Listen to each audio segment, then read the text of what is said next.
sisizwe esingazi ukuthi sisukaphi sifana nokuthi sisizwe esingazi ukuthi siyaphi. Sanibonani babukele emakhaya, igama lami uyanga kaCenga, silana endaweni yokumaphumulo, size kubaba uMadlala ongumbhali wencwadi ethi bayosiphika abangasekho. Enginizele nakho ukuthi nje ngitshengise indawo la umdlalo kade udlalelwa kuyona, ngintshengise nabadlali bayo, ngitshengise nombhali wethu. Hawu uzoyibona wena incwadi ebimnandi. Ngizocela ukuthi ningilandele sibone indawo enhle kangaka nendawo esaphila isidala. Ngiyazi ukuthi nina nje senaphila isilungu kakhulu. Ngicela ningilandele sibone indawo kade kudlalelwa kuyona.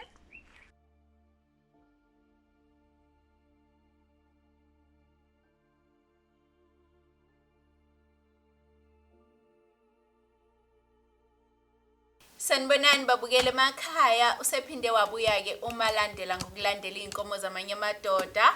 Sisakulona-ke uhlelo lamasiko nemikhuba. Lapho khona sisuke sikhuluma ngey'gaba ezikhona la kule ncwadi le bayosiphika abangasekho.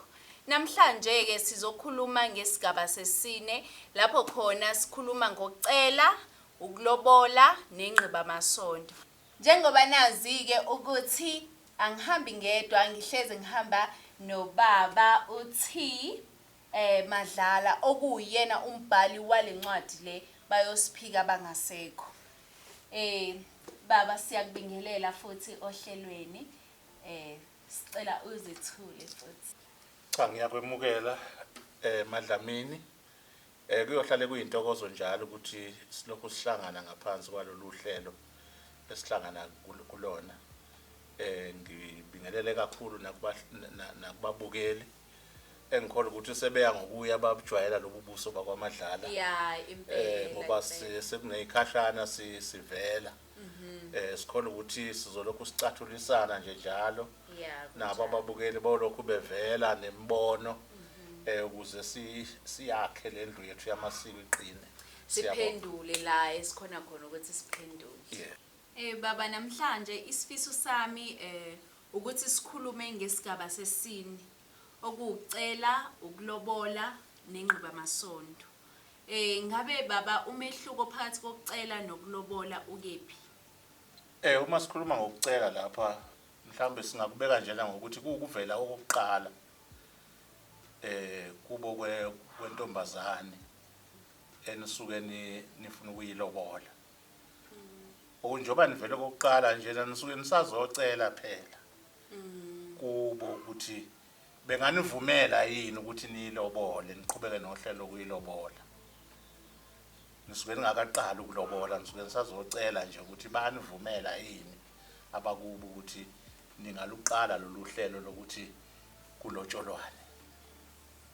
Uma sesikhuluma ke ngamalobolo, ngokulobola kusuke sekuqhutshekwa-ke kule siyasicelo senu. Lapho abanivumela khona ukuthi hayi kungaqhutshekwa-ke nokulobola. Sekukhulunywa-ke sekungena kuyagxilwa-ke manje na emalobolweni. Senifika nezidingo-ke mhlambe abakhuluma ngazo ngenkathi kuxoxiswana nisazocela. Siyakhuleka-ke naba abakhongi-ke manje bayaphuma bayocela isihlobo esihle-ke becela indodana. Wenu-ke sicela-ke indlela enhle baphume nani-ke konke kuhambe kahle, iy'ngxoxo zamalobolo zihambe kahle, siyabonga. Baba engxoxweni yethu edlule yokumiswa kweduku asikho isidingo sokuthi kushiswe impepho makusamiswe iduku. Njengamanje-ke sekuyocelwa sikhona isidingo sokuthi bashise impepho. Uma sekuyolotsholwa-ke sesikhuluma lapha ngesigaba esinzima kakhulu nesibalulekile. Ngoba kusuke sekuzothinteka nesibaya salapha ekhaya esenganyelwe abangasekho. Ngoba imfuyo lapha ekhaya abaphilayo basuke begadele nje abangasekho. Empeleni imfuyo lena yabantu abangasekho. Kufanele-ke bebikelwe-ke abadala kushiswe impepho ukuthi sebeyaphuma abakhongi bayocela isihlobo esihle kobani. Ngoba lo makoti usuke futhi ezoba ingxenye yalapha ekhaya ekugcineni kosuku. Ngakho abangasekho fanele bezazi zonke inhlelo zokuthi sekuleli zinga manje Yebo. Ningakhohlwa ke ihlangu zenu madoda. Mhlawumbe niphelele akudlalwa lapha. Ande sekuyoliwa yena esengaze behlome bephelele nje laba bantu baba. Phela kukweyisa ukungena emzini wendoda uvathazela nje ngezandla ubuthu zokhonga. Kusuke kufanele nishawe nje kakhulu futhi. Hayi, angiboni kodwa kahle lento. Nishawelane ebani benilethe izinkomo. Ngenkathi kuyolotsholwa uthakathile. Sibabonile abakhongi bephethe izihlangu. Kubaluleke ngani ukuphatha izihlangu uma ukuthi kuyolotsholwa? Uma ke beyokhuluma ngezinkomo kufanele ubonakale phela umfanekiso wazo okuyizihlangu ukuthi manje nabazokhuluma ngezinkomo lapha ekhaya. Siyakhuleka kunina bokodladla kunina bakomgabateli. Iyakhuleka utandela kambatha. Docela isihlobo esihle. Siphinde sababona futhi mkhulu abaloboli bathathile bememeza esangweni. Kungani bengavelanga nje bayingenela? Saphinde sabona kuphuma umuntu wesilisa ezokhuluma nabo abakhongi ebaxosha. Ngabe kade bexoshelwana. Nanokuthi ikhona yini indlela yokumemeza uma abakhongi befika esangweni? Ukumemeza esangweni okukhuleka kuyinto okufanele umuntu eyenze noma ubanike nje uma ezongena emzini wendoda. Ngaphandle ke ukuthi bazocela noma bazolobola. Kodwa nje ngokwamasiko kuyadingeka ukuthi uma ufika esangweni lendoda ukhuleke umemeze ucele ukungena ngoba uma umemeza usukucela ukuthi ucela ukungena ngaphakathi kwalawa masango akulomuzi. Ukumemeza ke ukukhuleka ke kwabakhongi empeleni basuke besabikela abangasekho, basuke besakhuluma nabangasekho befuna ukwemukelwa abangasekho, baza abangasekho ukuthi kukhona abantu abafikile beze ngalesi sizathu lapha ekhaya. Awungisize ndodana. Awutshela abantu abalapha esangweni ukuthi abengisize behambe bele ungifundekela ngoba ngicasula. Ubaba uthi siwani nihambe lapha ngoba niyamcasula.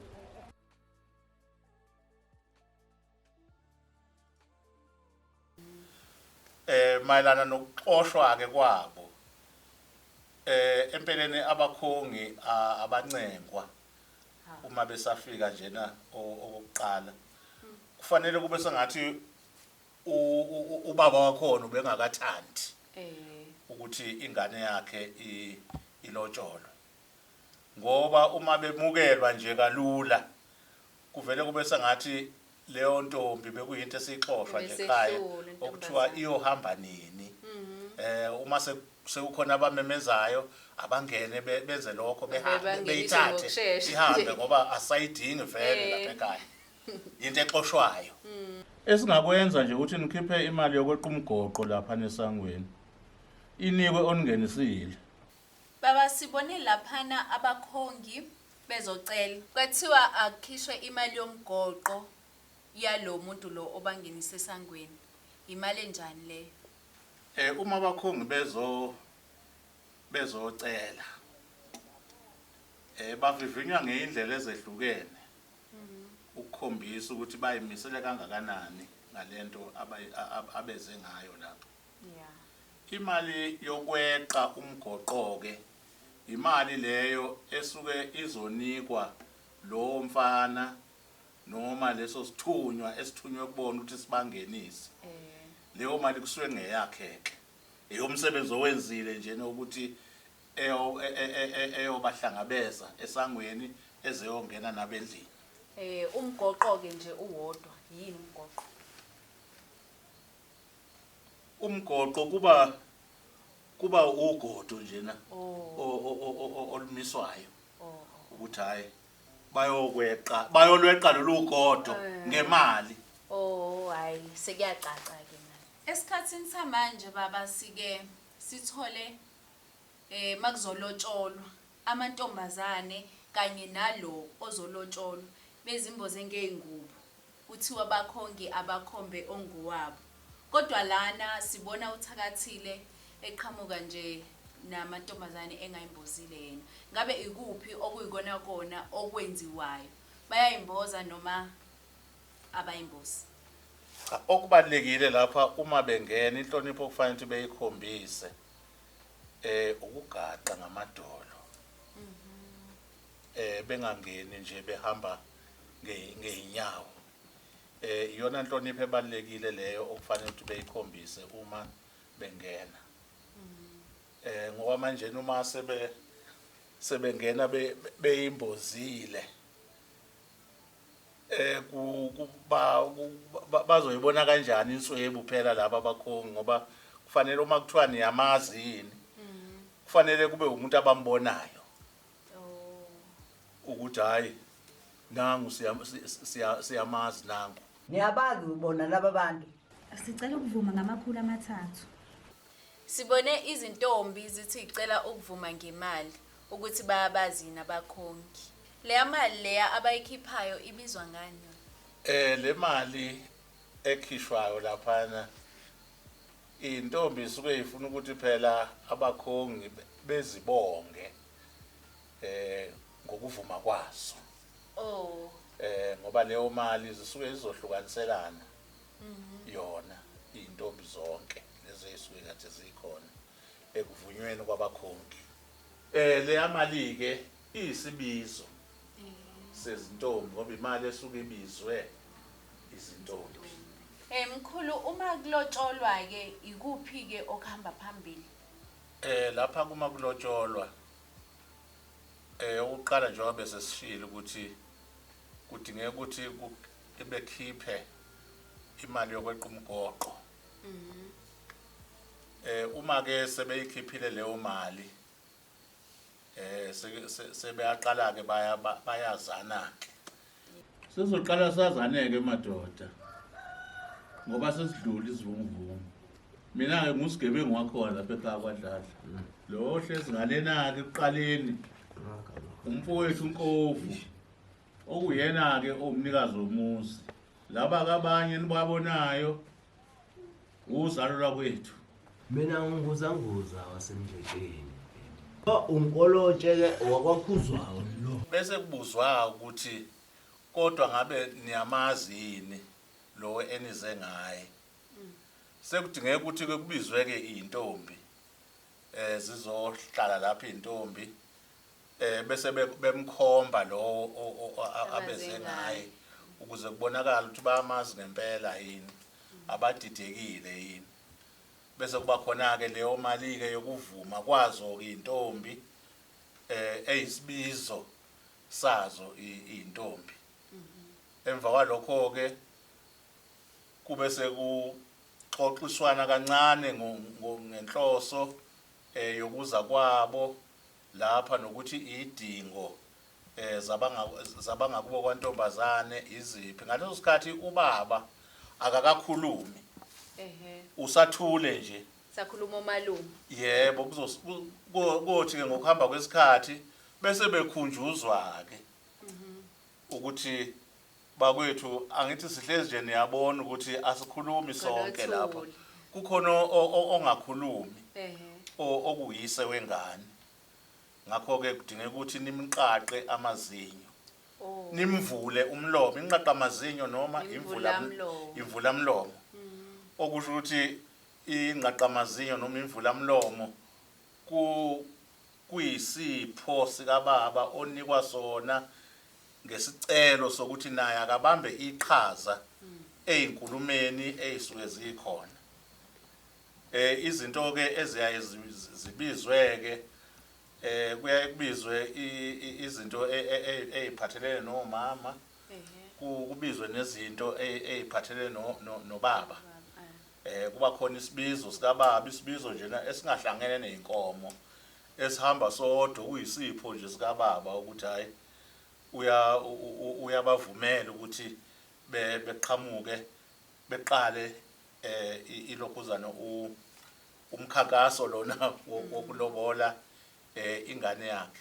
Kuba isipho semali noma kuba ngokwezulu zanamuhla sekuyaye kusebenze yona imali bebatshela ukuthi imali engaka eyisibizo sika baba kodwa ke ngokujwayelekile ke bekujwayele ukuthi kube izimbuzi mhlawumbe ubaba kuthiwe udinga izimbuzi ezisithupha ezisibizo sakhe akakhulunywa njalo ngeenkomo akuhlangene neinkomo hayibo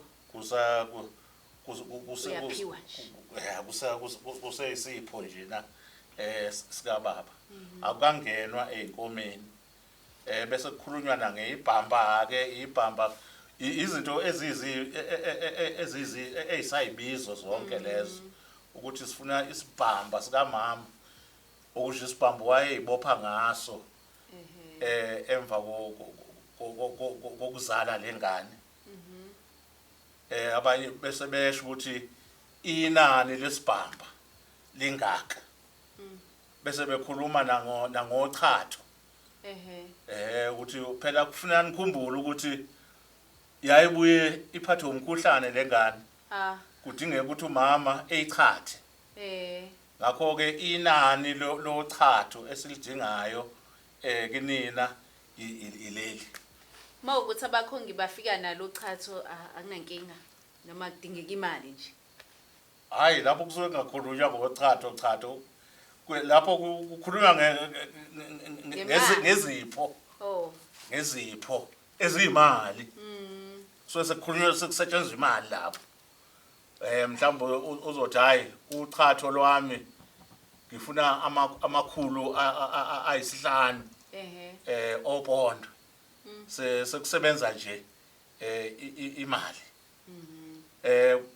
mhlawumbe ubaba ekhulume ngesimbo ukuthi ngifuna ilokhuzana imali yesimbo sami kube kuyini isimbo isimbo into yokumba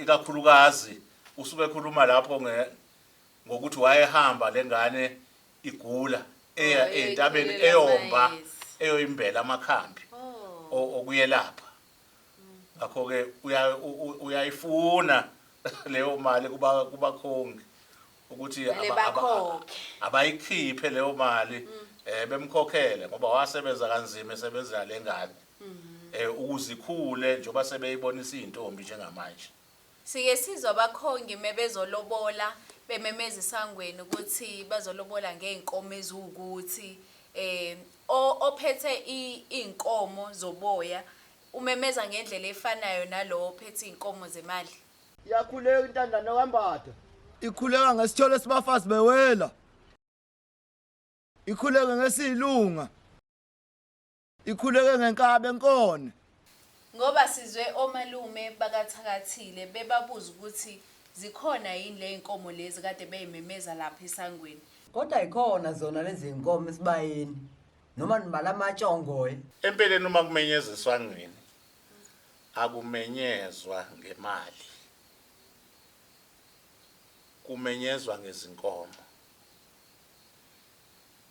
okwemali kuyaye kushintshe nje phakathi kodwa kuneyinkomo phela eziyimpoqo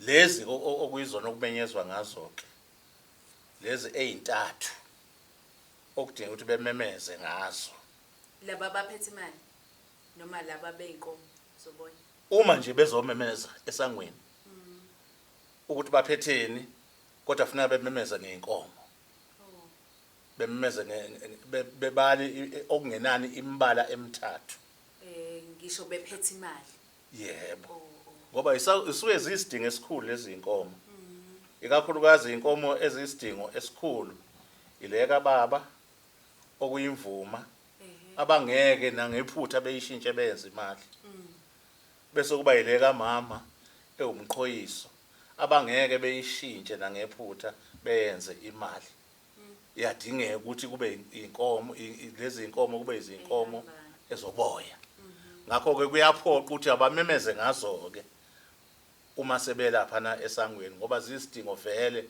esingeke sizishintshe lesithathu inkomo umkhulu uthe eyani lezintathu yebo eziyisidingo usabale ezithu le yesithathu ingxenye yamabheka kusuke ingxenye yeinkomo zelobolo Uma sebefikile mkhulu abakhongi bezocela bamemeze esangweni. Sikhona yini isidingo sokuthi baphinde bamemeze uma ukuthi sebezolobola? Ngoba phela baqale bamemeza ngesikhathi bezocela. Ngike ngayichaza ekuqaleni lento ukuthi uma uzongena nje emzini wendoda kuyaphoqa ukuthi ufike ukhuleke esangweni. Ngakho ke ukuphendula umbuzo wakho kuyaphoqa ukuthi uma bebuya futhi bekhuleke. Noma bengabuya kangaki kodwa uma befika esangweni nje kufanele bekhuleke. Bengabuya noma ikhathi eziyishumi. Kodwa uma nje befika esangweni kufanele bekhuleke becela ukungeniswa. Hayi kezwakala mkhulu. Hawu, unyawo lwabasha liyaphinda. Olwezalukazi liphindana ngogwayi. Ngesikhathi bengena onguzanguza endlini, sivezwe bethi unyawo lwabasha liyaphindana. Kodwa lezalukwazi liphindana ngogwayi. Ngabe kade beqonda ukuthini mebesho kanjalo? Empeleni ukuthi unyawo lwabasha luyaphindana olwezalukwazi liphindana ngogwayi. Kuyisisho sesiZulu esifana nokuthi abake babonana baphinde bebonana. Ngoba base bebuye kwesibili. Babeqonde lokho ukuthi abake babonana baphinde bebonana. Uma kulotsholwa umuntu ongesiyona intombi nto noma kulotsholwa umuntu oyintombi nto, amalobolo ayafana. Impendulo lapho ukuthi amalobolo akefani. Uma kulotsholwa intombazane eseyintombi nto nentombazane engaseyona intombi nto. Yeah. Ngokujwayelekile siyazi ukuthi inkomo zamalobolo ziba 11. Le 11 inkomo kanina. Okusho ukuthi uma intombi ungaseyona intombi nto kuthathwa ngokuthi inkomo kanina ayisekho. Ngoba inkomo yayo isiyaphazamiseka. Le emele inkomo kanina. Ngakho ke inkomo sezizoba 10 uma ingaseyona intombi nto. Mawukuthi ke insizwa noma angilinganise nje. Mawukuthi isoka lami lingifica sengingasesiyona intombi nto. Mayizolobola ngenxa ukuthi usabihlazo athi cha ngizoyikhipha le yes11. Kuzofihla kuzoba ngathi umntombi bami bathathwa uyena. Noma ngithi mina ungaveze ekhaya ukuthi angonwanga wena. Ngizoyikhipha mina lenkomo le yes11. Kwenzakalani akubi namabhadi mhlambe azosilandela thina nesoka lele lizolobola? Empeleni ukufihla amaqiniso kunemphumela engemihle. Ngoba ungabafihlela abaphilayo amaqiniso kodwa abangasekho basuke bewazi. Okusho lokho kusengenza ukuthi kube neyijeziso ezithileke eziqhamuka ngakwabangasekho. Sithole sebesiphika ke abangasekho. Ijeziso uma sikhombisa ukungathembeki kukho konke lokho esikwenzayo okuphathelene namalobolo. Kanti nalabo futhi bangakubo komfana abangasekho kuyobadina lokho ukuthi kunenkomo nje ephume lapha ekhaya kungafanele ukuthi ngabe iphumile. Yeah. Ebengifuna ukubuza lokho ngesikhathi sishayisana akusena inkinga ngoba sichazile. Kungani mkhulu makuzolotsholwa kuthiwe makuzolotsholwa intombi nto kuthiwe angimele ilotsholwe ngenkomo isizele ngoba phela sizwile lapha ubaba ethi uma ukuthi bazolobola ingane yakhe esayintombi nto bazoyilobola ngenkomo isizele kuyofana ukuthi bayamthuka. Ufana njalo madoda ukuthi uma umqhoyiso kanina uma ngabe kwinkomo esiyezala kobe ingane yami nibulele nethuka akulona igxuma suze leli nifunga bakwethu. Khona kuyinhlambana ukulobola ngogondo beinkomo ezindala. nibe nilobola umuntu omusha ngoba nisuke nisho ukuthi lowo muntu into nje engenamsebenzi walutho ufana nje nomuntu otholakala esemdala njobe lotsholwa ngeenkomo ezindala nje okusho ukuthi inkomo esizele ingalilobola igxuma lisuze ingalilobola Cha mkhozi sizogcina isiko ukuthi sizoyibona phela inkomo ngoba phela nentombazana ayiphumi inkomo sizisekhaya. Sizwe obaba lana bethi aziqhutshwe inkomo uma umakoti esesekhaya. Ngabe iliphi lelikhaya leli ebebekade bekhuluma ngalo? Lapha kukhulunywa ngekhaya lakubo kwentombazana. Ukuthi akufanele ukuthi kuqhutshwe izinkomo isesekhaya ngoba kufanele iphambane neinkomo zayo. Iphambana nje iya kubo kwesoko. Lezi mbuzi lezi ezihlatshiswa abakhongi thina sike siyibone kakhulukazi makwenziwa umembezo. Kodwa lana sizibona kusacelo. Lezo imbuzi lezo suke kungezani? Abakhongi lapha basuke bebongwa ngomsebenzi wabo omkhulu okuxhumanisa imindeni yomibili. Sizwe iqhiza likaThakathile limtshela ukuthi kumele bahambise umbhulamazolo. Yini umbhulamazolo?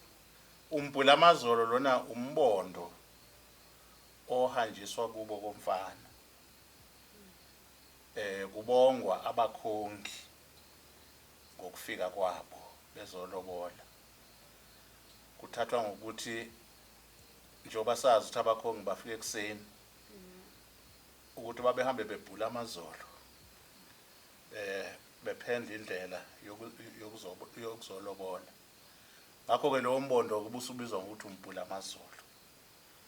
Mkhulu manje sike sithole kukhona makuzocelwa khona kuhanjiswa umbondo.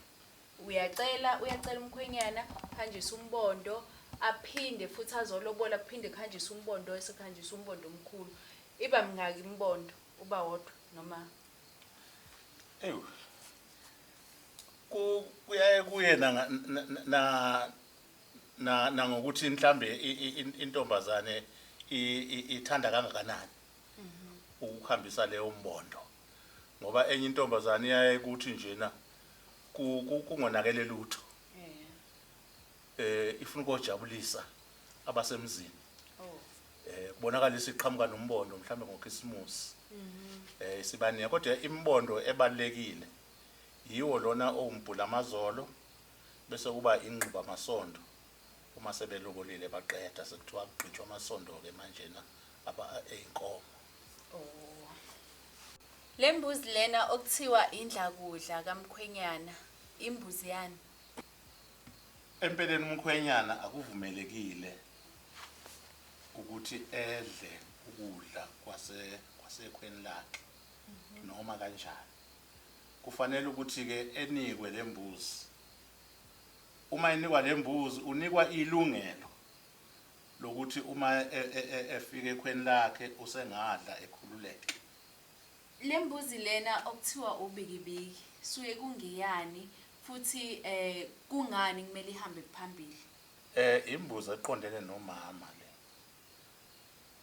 le. Ukuhamba kwayo ke phambili kunohlelo nje lwesintu ukuthi uma kukhona into eyisilwane kulo mbondo olethwayo kunohlelo oluthile lokulandelana kwezinto.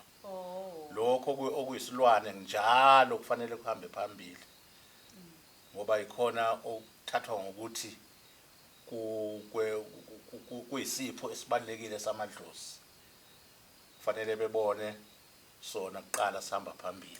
Bese igqokiswa amatshali ke nelokhuzana yini amaphinifa suke kona ke kuyini ke lokho? Inkomba nje zokuthi uqondene nomuntu wesifazane. Kodwa suke sekwenze njani malithulwa ngemali? Mhlambe singathi kukabili. Okokuqala njena ibhodwe liyinto ebaluleke kakhulu ngoba ilona elisiphathela ukudla. Sikwazi ukuphila ngalo. Okunye ke ibhodwe liyinto esindayo. Kusuke kudingeka ukuthi lo kade elithwele okungenani kube khona into oduduzwa ngayo. Babukele emakhaya sesifike emaphethelweni ohlelo lapho khona kade sikhuluma ngesigaba sesine ebesifunda ke ngokucela, ukulobola nengqibamasondo. Isigaba sesine esitholakala encwadini bayosiphika abangasekho. Asithembeke ukuthi nilithokozele kakhulu uhlelo lethu. Abadinga ke ukulandela kahle sebengasithola ku YouTube ngaphansi kwebawinile foundation. Siyabonga kakhulu omkhulu ukuthi ube kanye nathi usifundise. Siyathemba ukuthi ababukeli bafunde lukhulu. Kuyohlezi nje kuyintokozo ukuthi ube nathi usifundise ngesintu okuyiyona nto esesingasayazi thina tshaya namhlanje. Ngizocela ukuthi uvalelise kubabukeli uphinde futhi ubatshele ukuthi ubaba utholakala kephi uma ukuthi badinga incwadi. Asibonge kakhulu babukeli isikhathi senu sokuthi nje yanindika ithuba lokuthi nisilalele. Esikhona ukuthi ke solokhu siqhubeka sicathulisana ngaso sonke isikhathi. Useshilo ke uMadlamini ukuthi abafisa ukuthi besilandele basilandelaphi. Mayelana abafisa ukuthi bethole incwadi ke ukuze beyifundele bona beqhube ulwazi lwabo. Bengasebenzisa uWhatsApp wami othi 0822 988 368.